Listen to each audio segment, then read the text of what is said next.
Baik, kalau dari metode-metode jadi garis lurus yang ditarik menyentuh sumbu Y itu menunjukkan besarnya fixed cost ya. Jadi nanti setelah dibikin titik-titik kita akan narik garis ya kira-kira yang mewakili sebaran titik-titik tersebut. Kemudian nanti ketika garis tersebut persamaannya menutup titik Y itu akan jadi fixed cost. Kemudian nanti biaya variabelnya ini akan dihitung dari biaya variabel rata-rata dibagi jam kerja rata-rata. Tapi intinya teman-teman ini kemarin kan sudah kita bahas bahwa ini kurang akurat ya, karena setiap orang akan bisa jadi beda-beda ya narik garisnya.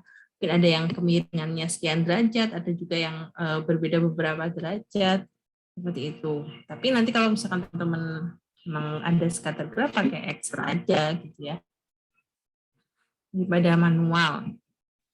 Kalau pakai Excel hasilnya akan sama akuratnya dengan least square. Karena Excel kan dia ngitungnya sebenarnya pakai metode least square. Nah, kalau tadi scatter graph itu lebih akurat dibandingkan high-low karena dia mempertimbangkan semua sebaran semua titik, tapi dia ternyata kurang akuratnya karena di sisi lain menarik garisnya itu masih manual ya, kecuali kalau pakai Excel. Kemudian metode yang ketiga adalah metode least square, ini yang paling akurat.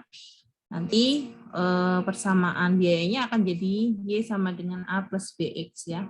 Di mana Y ini mewakili total biaya, A-nya fixed cost, B-nya adalah variable cost per unit, dan X-nya adalah aktivitasnya atau cost driver-nya. Jadi nanti teman-teman pakai persamaan itu ya.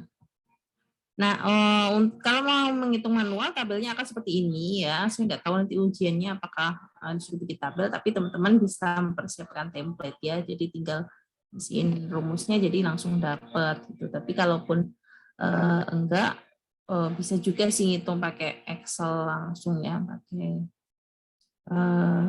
data ya. Saya lupa deh kemarin pakai apa. Ya intinya bisa langsung dapat persamaannya.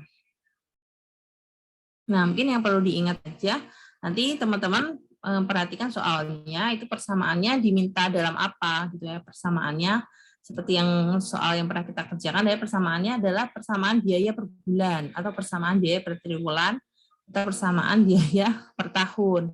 Nah, itu harus diperhatikan. Nah, nanti persamaan biaya tersebut bisa digunakan untuk mengestimasikan biaya ya teman-teman ya.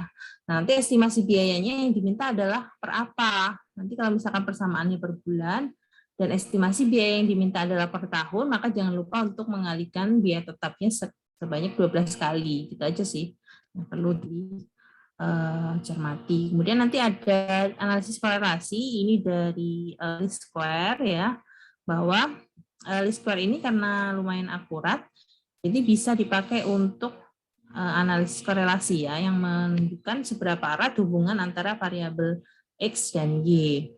Nah, ini akan berguna ketika teman-teman dihadapkan oleh ada dua alternatif cost driver gitu ya. Jadi kalau pakai least square kita bisa mempertimbangkan mana sih yang hubungannya lebih erat, dan itu yang kita akan pakai sebagai cost driver. Jadi ini pakai R square ya, atau R pangkat 2. Ini R square-nya ini akan semakin dia mendekati 1, maka hubungannya akan semakin erat. Jadi sih rumusnya ini ya. Ini saya juga nggak hafal karena bisa pakai Excel. Under of error nggak usah ya. Nggak usah terus keluar. Dia teman-teman tentu baca ya, tapi bisa jarang sih di, apalagi sampai distribusi T ini mah karena akuntansi. Oke, di degree of freedom apalagi ya. Baik, itu adalah cost behavior ya. Jadi ada 3 tadi, high low, scatter graph, dan least square. Kemudian yang selanjutnya kita belajar tentang direct costing.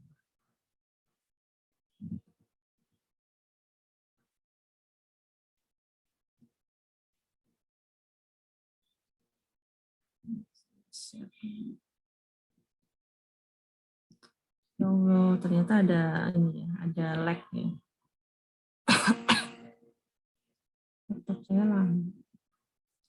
Kelihatan ya teman-teman ya. Ini direct costing dan cost volume profit analysis. Inilah pertemuan kita, pertemuan ke 10 dan 11 ya. Nah, kalau teman-teman sebelumnya sudah belajar yang namanya standard costing, kemudian ada juga full costing. Nah, kemarin kita belajar yang namanya direct costing ya, atau disebut juga variable costing atau marginal costing. Di mana direct costing ini lebih menekankan pada biaya variabel. Itu ya. Biaya variabelnya itu tidak hanya variabel manufacturing cost tapi juga variabel. Intinya variabel cost itu didulukan gitu ya.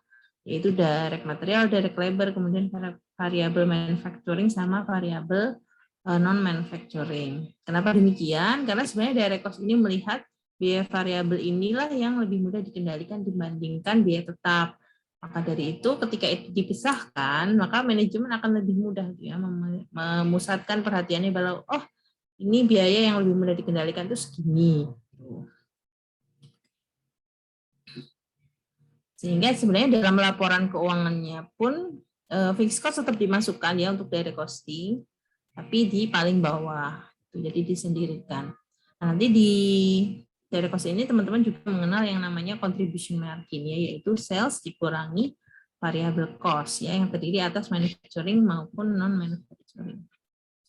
Ya. Ini ilustrasinya. Soalnya kita langsung ke, nah ini ya formatnya. Nah, teman-teman bisa lihat di sini bahwa untuk absorption costing atau full costing, ini seperti biasa sales dikurangi COGS, kemudian dapat gross profit, kemudian dikurangi marketing and administrative expense. Dapat operating income. Di sini kan kita nggak kelihatan ya yang mana biaya variabel, yang mana biaya fix. Sehingga untuk pengendaliannya itu akan jauh lebih sulit. Nah, yang perlu diperhatikan dari absorption costing adalah ketika nanti di soal itu COGS-nya menggunakan standard costing, maka teman-teman jangan lupa untuk memasukkan variannya ya. Tapi kalau COGS-nya itu pakai biaya aktual, maka nggak perlu ada varian.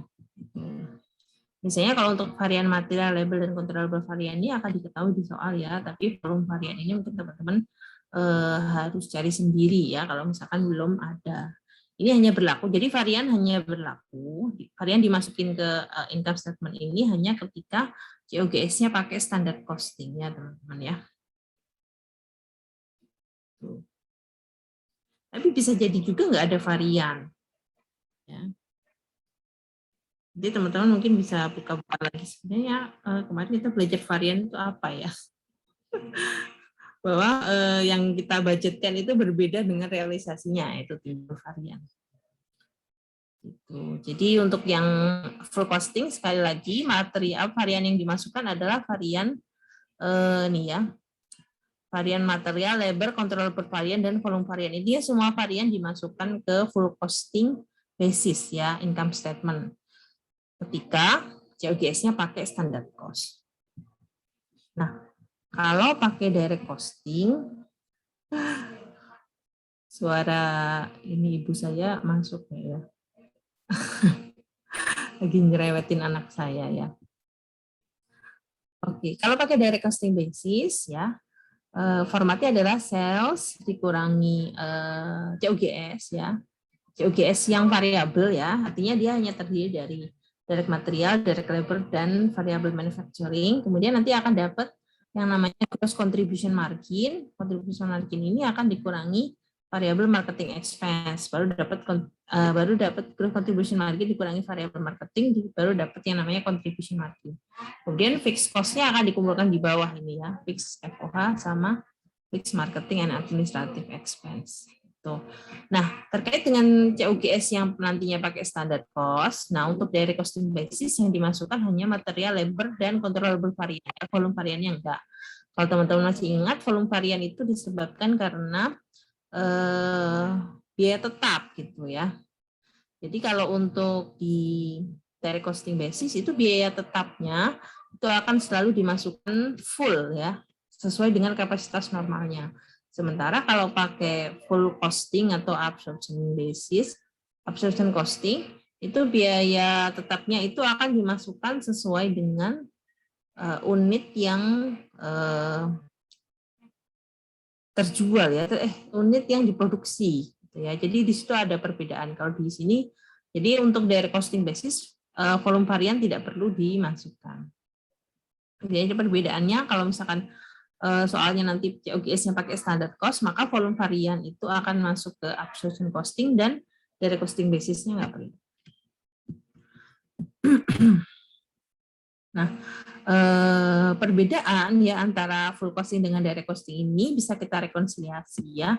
Rekonsiliasinya ada dua. Yang metode pertama adalah kita menyelisihkan ya perubahan level inventory antara absorption costing atau full costing dengan direct costing ya.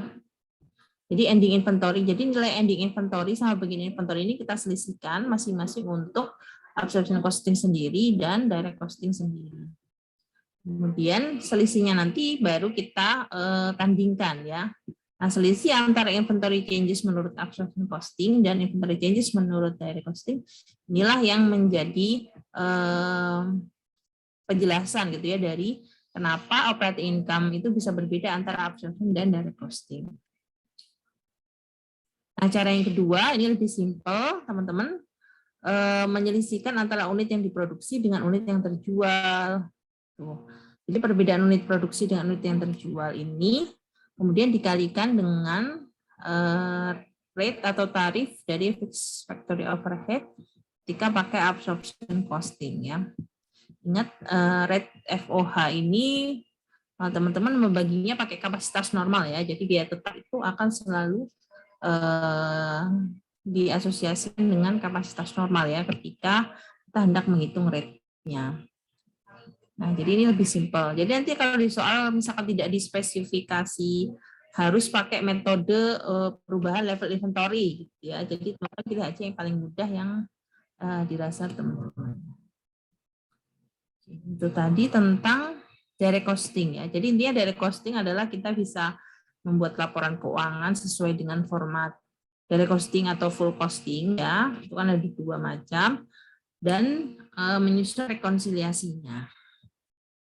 Dan paham konsepnya gitu ya. Jadi kalau ditanya berapa biaya per unit, biaya produksi biaya per unit menurut direct costing. Nah, kalau misalkan biaya per unit menurut direct costing, berarti biayanya itu yang dimasukkan hanya yang variabel aja ya.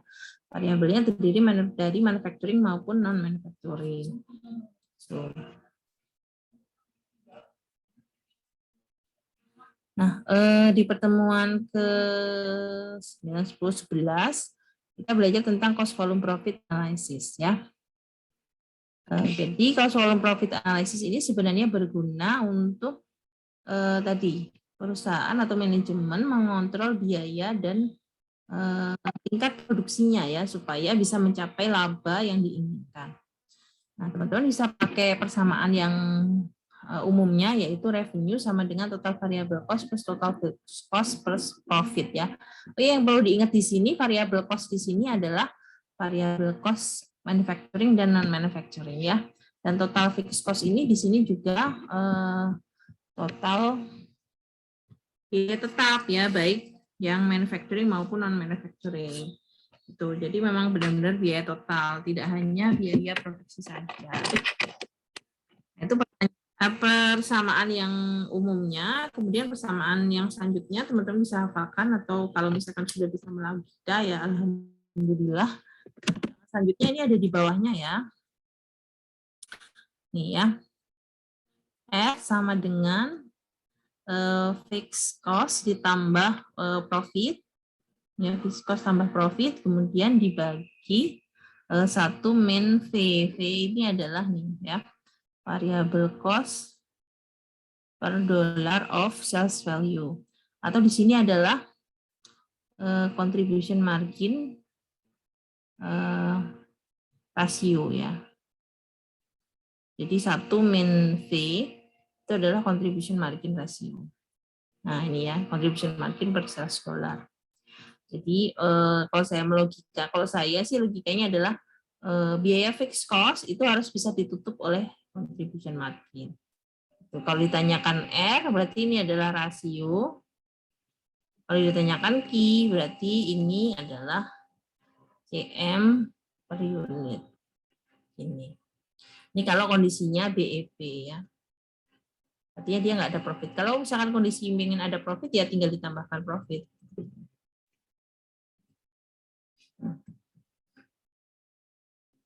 Ini rumusnya.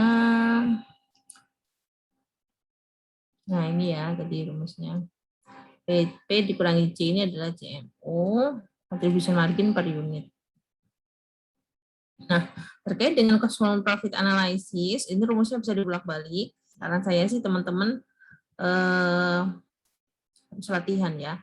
Saya tahu mungkin beberapa latihan itu sudah pernah dikerjakan ya. Nah, nanti teman-teman belajarnya jangan baca aja ya. Tapi coba deh, misalkan dalam satu bab pertemuan itu teman-teman kerjakan 2 atau 3 latihan. Ya, kerjakan sendiri, kerjakan lagi nggak apa-apa untuk melihat apakah teman-teman sudah paham atau betul. Artinya mengerjakannya itu tanpa melihat buku ya, walaupun nanti pas ujian teman-teman akan bisa lihat buku ya. Tapi kecenderungannya ya kalau kita tidak terlalu percaya diri dengan materi, itu balik-balik membolak-balik buku itu akan menghabiskan waktu. Jadi mendingan teman-teman kalau bisa itu tadi tetap ada praktik hand on-nya ya. Ulang lagi nggak apa-apa gitu ya. Kadang latihan yang sudah pernah dikerjakan aja kita lupa gitu. Saya ngajar latihannya rata-rata sama ya, rata-rata nggak berubah. Tapi saya tetap lupa kadang-kadang. Ini kemarin gimana gitu ya. Nah itu bermanfaat ketika misalkan kita coba ngerjain sendiri lagi. Nah kita tahu tuh di mana titik kesalahan kita tuh ada di mana, dan biasanya dengan ngerjain sendiri itu jadi lebih ingat. Itu sih tips dari saya. Nah, selanjutnya CPP ini bisa juga diterapkan untuk multiple product ya.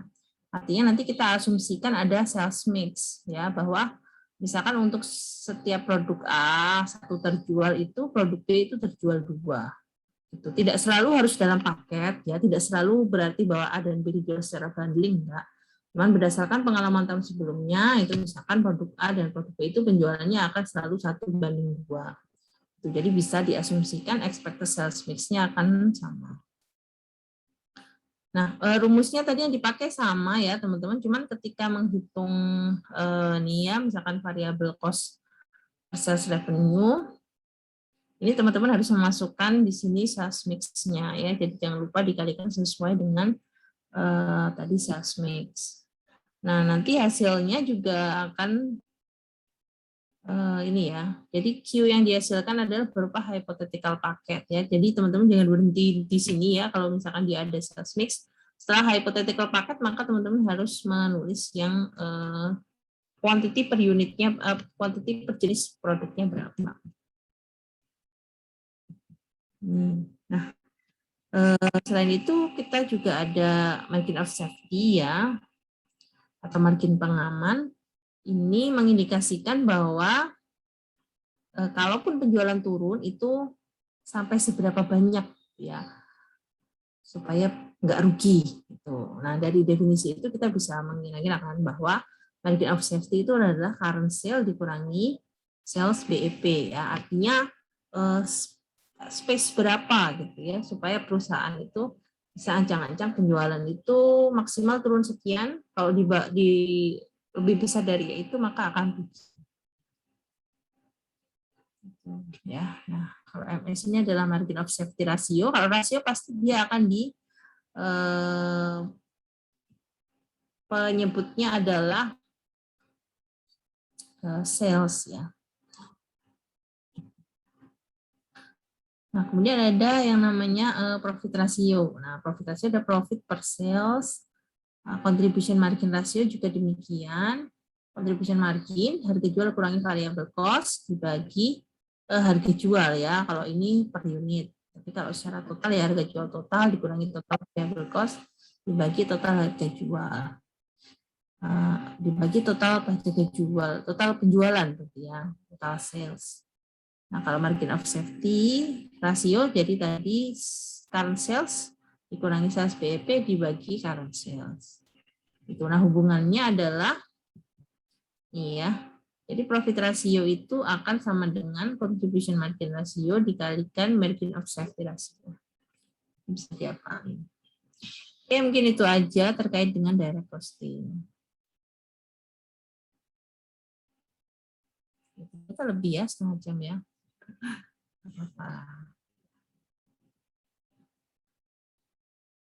Baik, selanjutnya adalah kita kemarin belajar direct costing. Direct costing lagi. Differential cost analysis. Sudah kelihatan teman-teman? Sudah, Bu. Baik, differential cost analysis ini ada beberapa contoh ya, tapi biasanya yang sering digunakan itu adalah yang ini special order ya, one time special order. Bisa juga menentukan harga dari special order. Bisa juga make or buy, kemudian shutdown atau discontinue product, dan yang terakhir adalah sell off process order. Nah, saya balik lagi ke depan ya. Jadi differential costing ini kita akan pakai dari costing ya. Karena apa? Karena dia sifatnya adalah short term ya, nih ya short term. Karena dalam jangka panjang kita nggak perlu mempertimbangkan biaya tetap. Toh biaya tetap itu ya akan segitu yang kita bayarkan. Itu selama perusahaan masih punya idle capacity, maka untuk anak saya bangun yang kecil.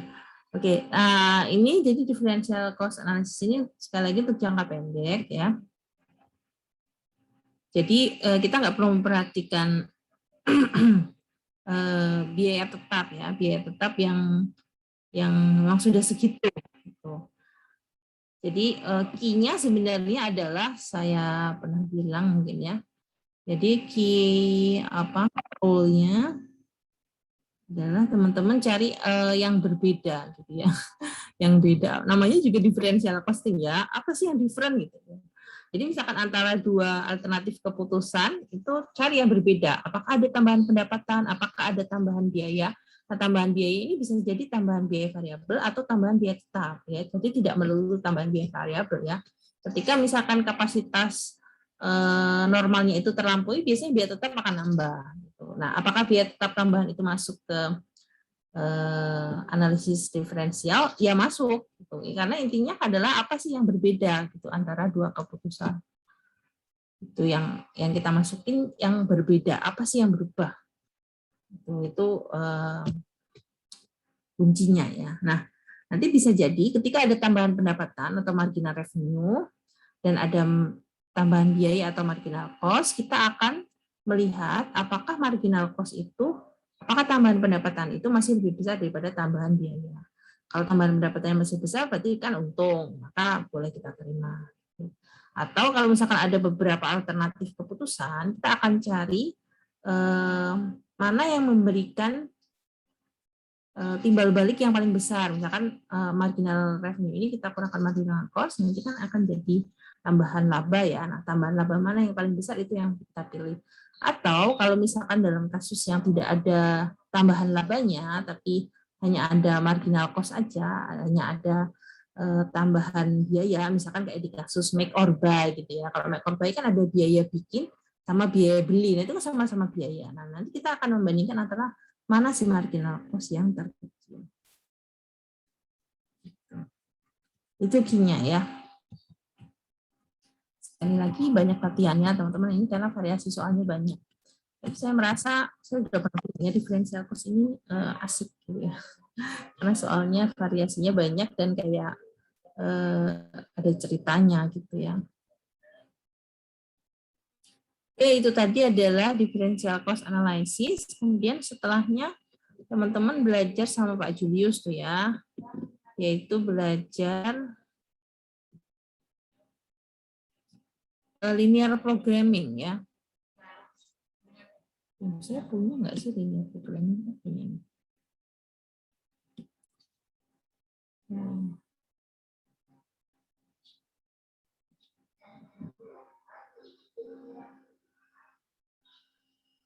Nah, Ini adalah linear programming.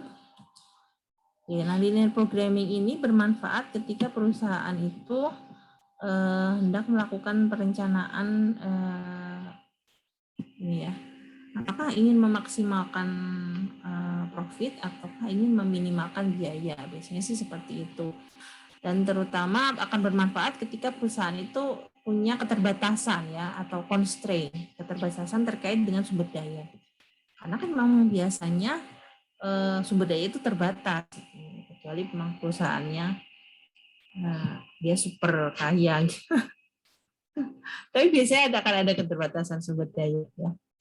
Jadi objektifnya adalah maximize contribution margin misalnya atau minimize biaya. Nah, kunci dari linear programming ini adalah teman-teman harus bisa untuk menyusun ini ya, menyusun fungsinya ya. Fungsi dan constraint-nya. Nah, ini misalkan maximize CM, tadi kan perusahaan memiliki 3 grinder, oke saya nggak akan detail ya.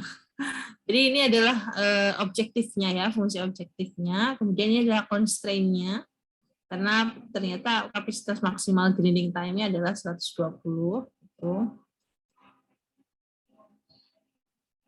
Kemudian ini adalah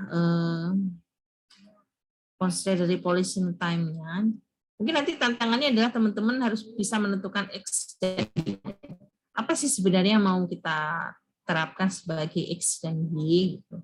Kalau ini kan tadi contohnya adalah maximize contribution margin ya. Jadi ketika kita berusaha memaksimalkan contribution margin, nah kita kan akan mengalihkan contribution margin itu dengan unit produknya ya. Berarti X dan Y ini adalah produknya ya, atau jenis produk atau model standar dan model deluxe itu. Nanti coba akan kita bahas, ada beberapa soal yang agak membingungkan sedikit gitu ya ketika hendak menentukan X dan Y-nya.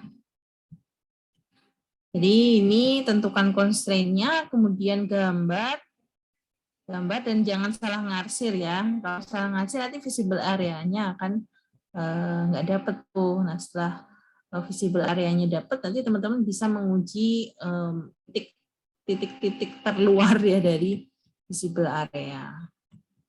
Yang minimize cost ya. Visible area itu bisa jadi ya berupa kayak gini ya nih. Nah berupa daerah gini, atau di contoh yang minimize cost ini visible areanya ternyata dia berupa garis aja nih di sini, berupa garis. Karena dia ada constraint ini ya, constraint-nya yang ini X dan Y sama dengan 40. Jadi ketika sama dengan 40 ya dia ada di garis ini. Hanya ada di garis, jadi dia nggak diarsir area bawah atau atas dari garis. Maka dari itu ketika digambarkan visible areanya hanya berupa garis. Jadi tidak selalu bahwa visible areanya berupa daerah. Baik, itu untuk linear programming ya. Kemudian yang terakhir, kemarin kita belajar pricing ya. Bukan transfer pricing ya. Transfer pricing mah pajak. Pricing decision and cost management ya, dari buku Hongren. Ya intinya adalah ada dua pendekatan, yaitu market based dan cost based ya. Kalau dia pasarnya kompetitif, maka sebaiknya pakai market based karena dia harus mempertimbangkan pesaing atau pesaing lah ya, terutama ya, supaya bisa bertahan. Tapi kalau dia pasarnya tidak terlalu kompetitif, itu bisa pakai cost base ya. Jadi tidak perlu mempertimbangkan pesaing, cukup dia mempertimbangkan biayanya berapa. Nah nanti market based approach maupun cost based approach ini sebenarnya hampir sama ya. Intinya kalau misalkan berangkatnya dari market, kita riset pasar dulu gitu. Gimana? Nih ya. Jadi market base itu starting point-nya adalah dari riset pasar ya. Riset pasar baru kemudian turun ke harga target price, baru kemudian turun ke target cost. Gitu ya. Ini biasanya target price ini dikurangi target laba ya. Target laba. Nah, kalau cost base ini dia lebih mudah karena dia akan starting point-nya dari biaya dulu ya. Jadi dia akan start dari biaya, estimasi biaya ya. Estimasi biaya, kemudian ditambah markup. Nah, markup ini dari target ROI ya biasanya ya. Tambah markup, kemudian akan jadi target price gitu ya. Sama-sama target price juga sini juga. Gitu. Nah, dari target price ini baru kemudian dicek ke pasar. Nah, prosesnya terbalik ya. Cek ke pasar, kalau pasar nggak mampu, maka target price turunin, nah estimasi biaya akan dirubah. Jadi sebenarnya prosesnya hampir sama. Ini juga riset pasar, kemudian ada target cost, nanti dia akan dibandingkan dengan biaya produk sebelumnya ya, produk sebelumnya atau biaya produk yang ini, atau kalau misalkan dia belum pernah produksi adalah biaya produk dari riset pasar ya. Jadi kan riset pasar ini dia menghasilkan riset pasar terkait harga sama riset pasar terkait fitur gitu. Jadi dari fitur ini perusahaan sebenarnya bisa menyusun estimasi biaya. Nah, estimasi biaya ini nanti dibandingkan dengan nih ya target cost. Jadi kalau misalkan ternyata estimasi biayanya masih belum memenuhi target cost, maka dilakukanlah yang namanya kemarin apa tuh? Value engineering ya. Ini ya, jadi ini kalau yang tadi market based approach, jadi dikurangi target pricing-nya, dikurangi target income ya. Dipakai target operating income. Lakukan cross analysis, kemudian melakukan value engineering. Nah, kemarin saya sudah sempat bilang juga ya bahwa value engineering ini saya ketutupan barnya. Nah, value engineering ini ada dua ya. Jadi value engineering terkait dengan desain, terkait dengan desain produk, atau value engineering-nya terkait dengan tadi proses bisnisnya, probisnya, atau value chain-nya. Nah, kalau terkait dengan desain produk, maka desain produknya diganti ya untuk menyesuaikan dengan target biaya. Kalau terkait dengan value chain, maka value chain-nya itu diefektifkan ya dengan mengidentifikasi mana sih aktivitas yang value added dan mana yang non value added ya. Kalau bisa yang non value added ini harus diminimalkan ya. Kalau bisa dihilangkan, kalau tidak bisa berarti diturunkan atau diminimalkan. Nah, ini contohnya ya. Ini adalah value added cost, kemudian non value added cost reward. Ada juga yang sifatnya dua ya, dia bisa value added dan non value added. Contohnya ini. Cost yang lock-in sama insurance. Engineering, nah ini yang cost plus pricing ya, intinya dia plus markup. Nah, markup ini diperoleh dari target ini ya, ROI. Cara ngitungnya ini seperti ini. Jadi hitung dulu. Jadi target operating income itu berdasarkan ROI ini. Ya. Kemudian hasil operating income ini baru kita bagi per unit sehingga nanti kita tahu markup-nya berapa kita harus markup per unitnya ya. Terhadap total full cost. Ya, biasanya kita pakai biayanya itu total full cost. Sebenarnya bisa macam-macam ya. Kemarin juga saya sudah terangkan, bisa full cost, bisa variable manufacturing, bisa variable cost. Tapi yang diajarkan di sini adalah hanya terhadap total full cost aja ya. Jadi nilai markup tadi adalah berdasarkan dari operating income per unit dibagi dari total full cost ya. Hasilnya 12%. Nah, setelah dapat markup, maka dari cost base-nya tadi full cost ditambahkan markup. Nah, ini adalah yang namanya target price atau prospective selling price. Ya, jadi prospective selling price di cost plus price ini berasal dari cost base ditambah markup. Nah, tapi kalau yang dari market base, target pricing-nya itu berasal dari berapa sih konsumen itu mau bayar dengan fitur yang sudah mereka pilih itu, kira-kira mereka sanggup bayarnya berapa. Atau bisa juga dengan melihat harga yang ditawarkan oleh kompetitor di pasaran. Oke. Ya, intinya adalah cost base dan market base ini berbeda dari starting point-nya ya. Kemudian ini ada beberapa non-cost factor, price discrimination, teman-teman bisa baca sendiri ya, peak loads, international pricing, dan seterusnya ya.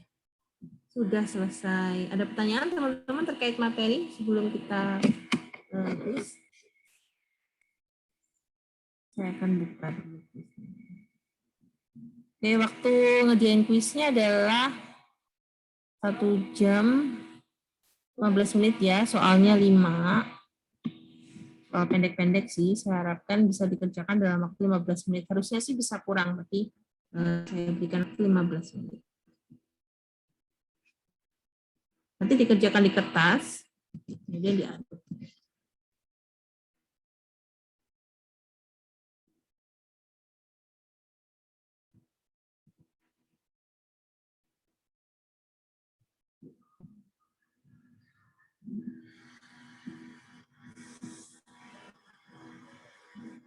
Ya, jadi nggak saya hapus.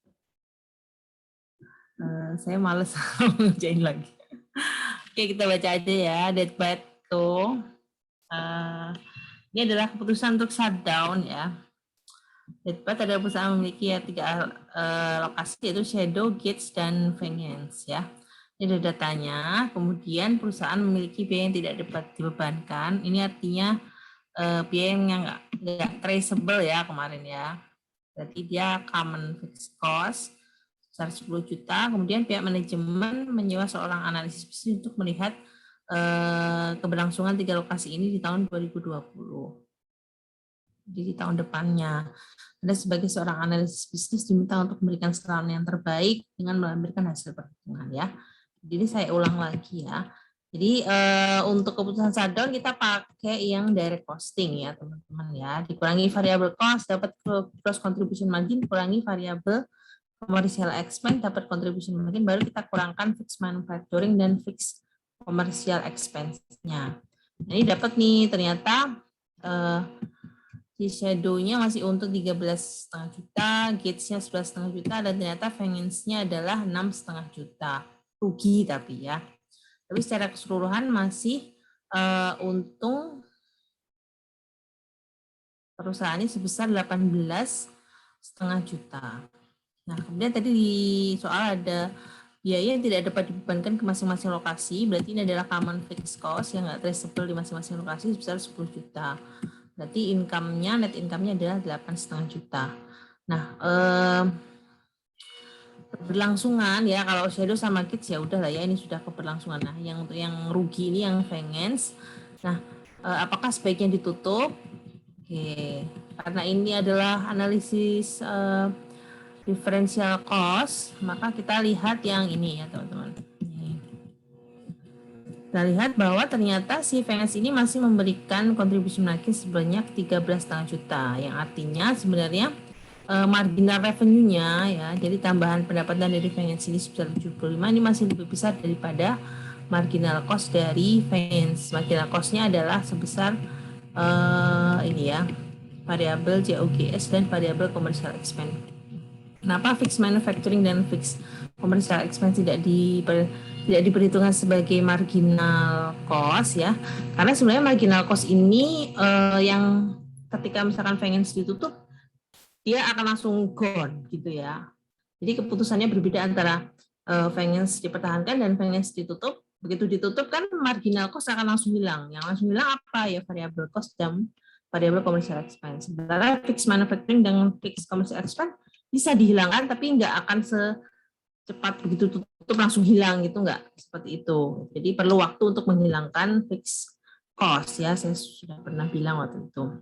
Jadi selama marginal revenue ini masih lebih besar daripada marginal cost, maka sebaiknya nggak ditutup.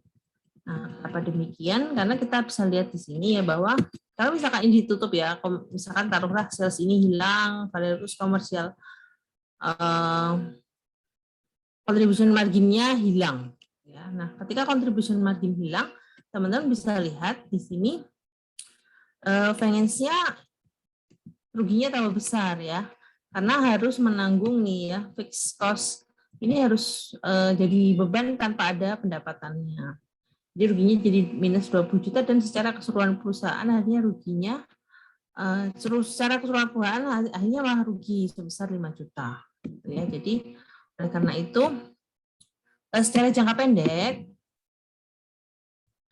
itu sebaiknya tidak ditutup ya ketika marginal revenue yaitu 75 juta ini masih lebih besar daripada marginal cost yang terdiri dari variabel COGS dan variabel commercial expense. Nah, kapan ditutup? Nah, jika misalkan perusahaan memperkirakan dalam jangka panjang ini akan terus merugi, artinya rugi 6.500.000 ini akan tambah besar, maka sebaiknya dipertimbangkan untuk ditutup. Namun, ketika penutupannya tentu harus dipertimbangkan bahwa perusahaan harus bisa mengurangi ini, ya 12 tambah 8 juta ini, sebesar 20 juta ini, fixed cost untuk finance ini harus bisa dikurangi sebesar minimal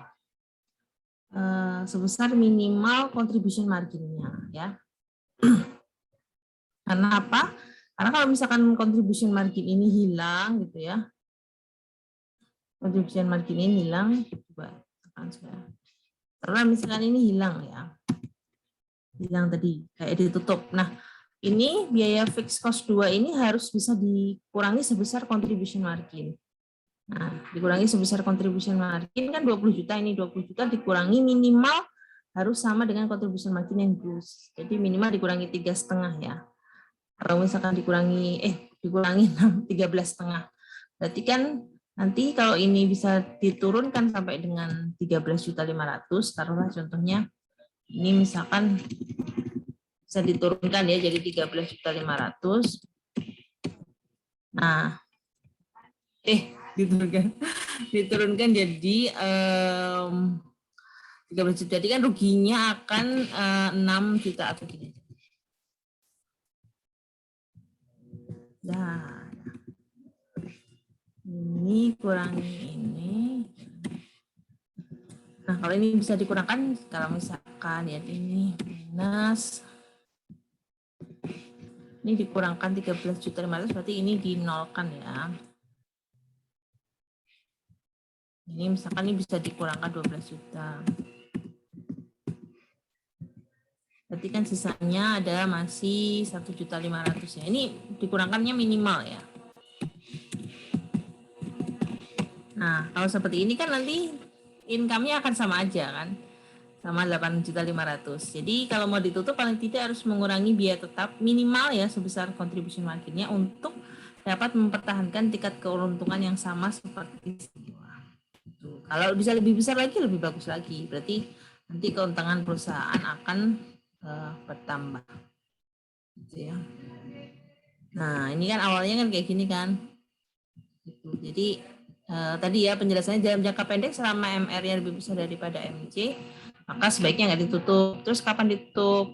Nah, jika jangka panjangnya diperkirakan terus rugi, boleh ditutup asalkan biaya fix cost-nya yang traceable nih ya, yang traceable terhadap si lokasi finance ini bisa dikurangi sebesar minimal contribution margin-nya untuk bisa mempertahankan keuntungan yang sama dengan sebelum finance gitu.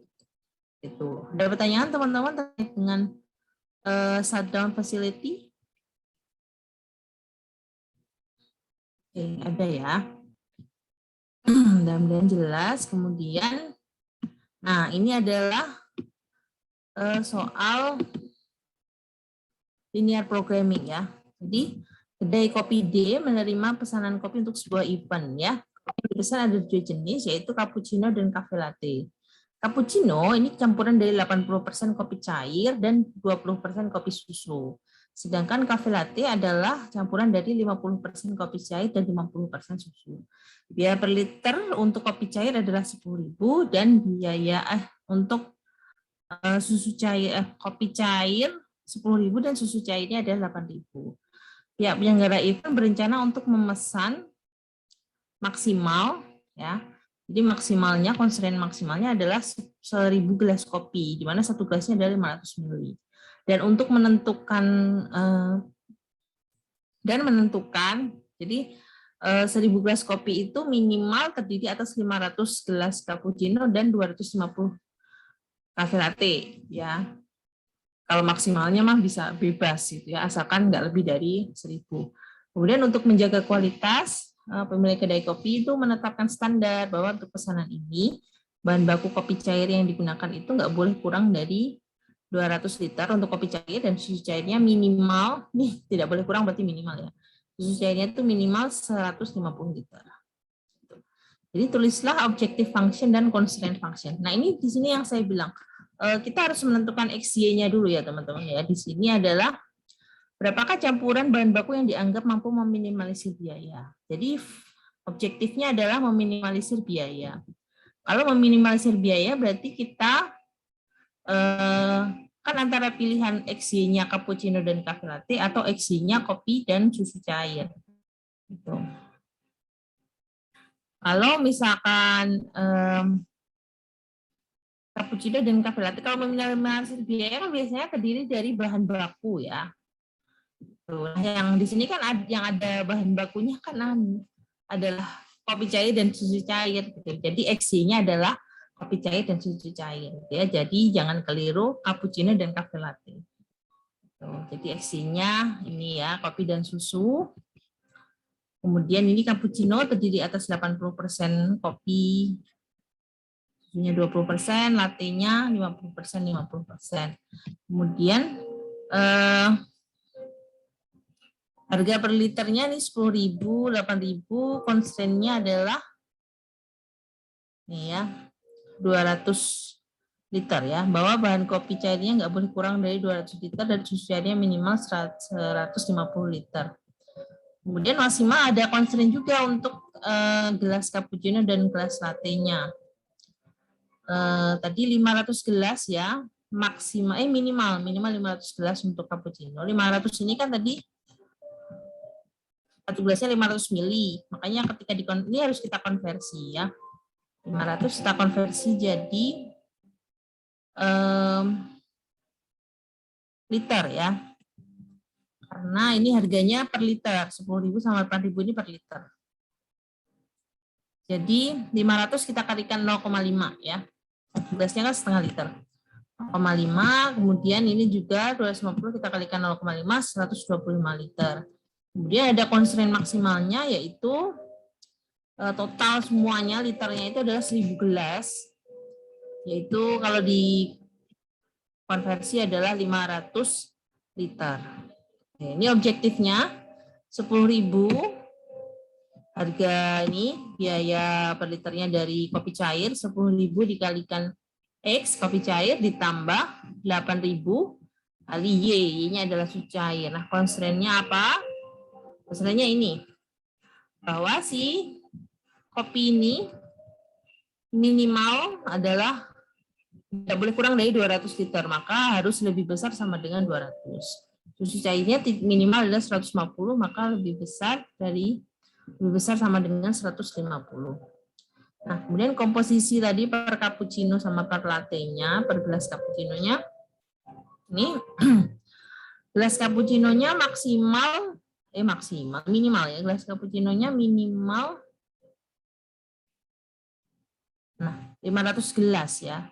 Berarti 0,8 kopi X ditambah 0,2 Y lebih besar sama dengan 250 ya, 250 liter.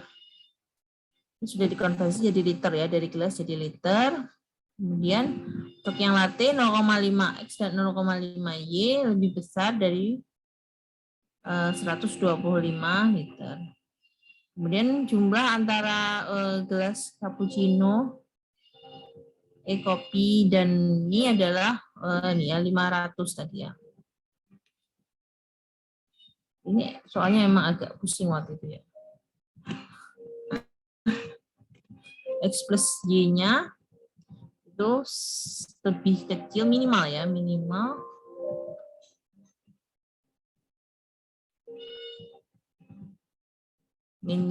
adalah 500 liter. Jadi penjumlahan antara si X dan Y ini adalah minimal 500 liter.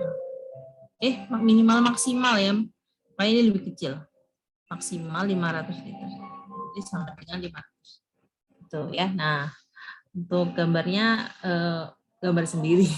Yang penting ketika teman-teman sudah betul objektif sama konstrainnya, jika gambarnya digambar dengan betul, insya Allah betul. Itu ya. Oke, ada pertanyaan? Baik, kalau tidak ada pertanyaan, karena ini merupakan pertemuan yang terakhir ya, saya mohon maaf jika mungkin selama interaksi mungkin saya ada kesalahan ataupun mungkin selama ini belum maksimal ya dalam memberikan hak teman-teman sebagai pengajar. Mohon dimaafkan, semuanya saya juga nggak luput dari kesalahan. Adapun untuk teman-teman ya saya maafkan ya. Saya sudah lupa juga sih karena mahasiswanya banyak. Insya Allah saya maafkan sih, karena mahasiswa adalah anak didik saya juga ya, yang nantinya kita akan ketemu sebagai rekan kerja. Ya kita sama-sama saling memaklumi ya dalam proses belajar mengajar, tentu pasti ada interaksi, friksi ataupun apa ya zone-zone yang ada di hati, tapi saya anggap itu sebagai dinamika dari proses belajar mengajar gitu. Terus saya berharap mudah-mudahan ilmu yang teman-teman pelajari di sini bisa bermanfaat. Saya yakin pasti nanti kalau udah lulus juga akan lupa ya. Tapi paling tidak kalau sudah pernah belajar terus diulang dikit akan jadi ini ya ingat gitu. Atau paling tidak apa ya mungkin hal-hal positif mungkin ya, yang saya nggak tahu hal positif apa yang teman-teman dapat selama proses belajar mengajar ini. Semoga bisa apa ya paling tidak membangun pola pikir gitu ya. Sesungguhnya kalau ilmu nggak dipakai pasti lupa. Tapi saya yakin prosesnya ketika kita lakukan dengan benar, kemudian kita lakukan dengan ikhlas sebagai bagian dari ibadah kita, tentu insya Allah itu akan bermanfaat ya bagi kita. Saya yakin itu ya. Sesungguhnya kalian ini adalah bagian dari amal jariah saya. Gitu ya teman-teman. Saya doakan semoga ujiannya lancar, dimudahkan dalam belajar, dan teman-teman semua bisa lanjut ke tingkat 3 dengan nilai yang baik ya, dan nggak ada yang ketinggalan. Gitu. Baik, mungkin itu aja dari saya. Di situ minta foto bersama. Oke, boleh silakan. Silakan Mas Frans dipandu.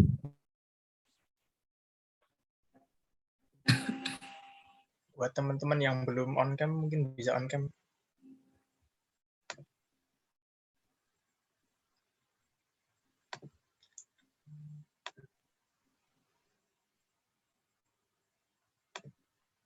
Aryudan masih connecting.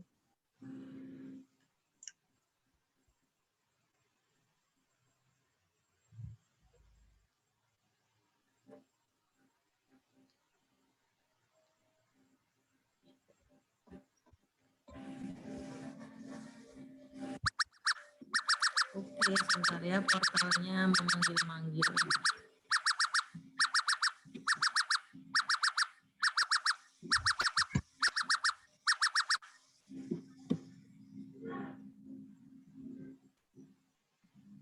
Baik, sudah.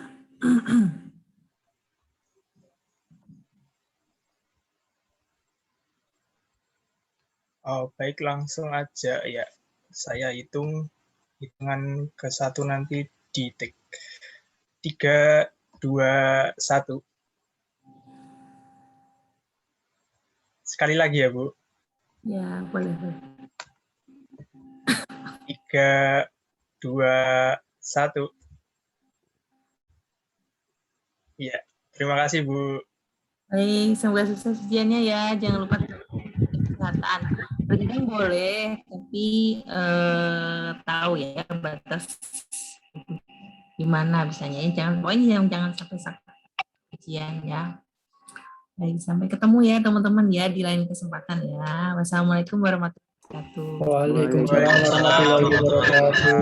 Terima kasih Bu. Terima kasih Bu. Saya meeting ya semuanya. Sampai ketemu.